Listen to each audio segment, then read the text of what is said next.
Janelle, dalawin mo ako sa kulungan ulit ha. Magdala ka ng saba.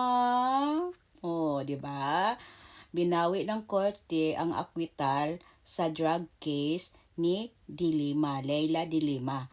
Ana lang talaga yung buhay, everyone. Sa totoo lang, everyone. Talagang makakarma ka talaga kahit ano pang pandaraya na gawin mo. Lalabas ang katotohanan talaga. Kung gaano kaitim ang budhi mo, talagang babalik yan na talagang isampal sa pagmumuka mo. So ngayon, ganyan lang talaga everyone, no? At ipagpatuloy ang kaso ni Laila de Lima. Hindi ko alam kung saan ako tingin, dito o dito o dito ba ang camera ko.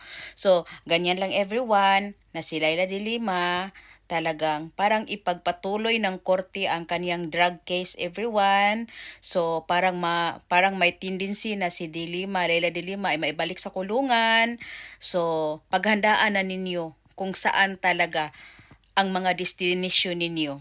Ang yabang pa ni Trillanes at ni Dilima nung pinatawag nila si Tatay Digong doon sa Senado, no? So, very confident talaga silang lahat. So, ngayon, Laila Dilima, ito na lang talaga.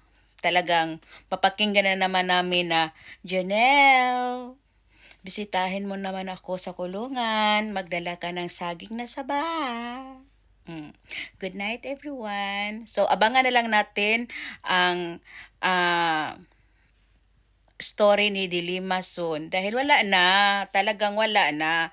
Kabahan na itong mga Trillanes, mga Dilima, mga Abante, mga Fernandez, no? Ang dami nila everyone. Ang dami talaga nila everyone. Talagang kakabahan na talaga yan sila. Talaga. Yan lang talaga. Dahil, mananaig talaga ang tama, ang kabutihan. Yan lang talaga masasabi ko. Kaya itong si Laila Dilema, wala na talaga.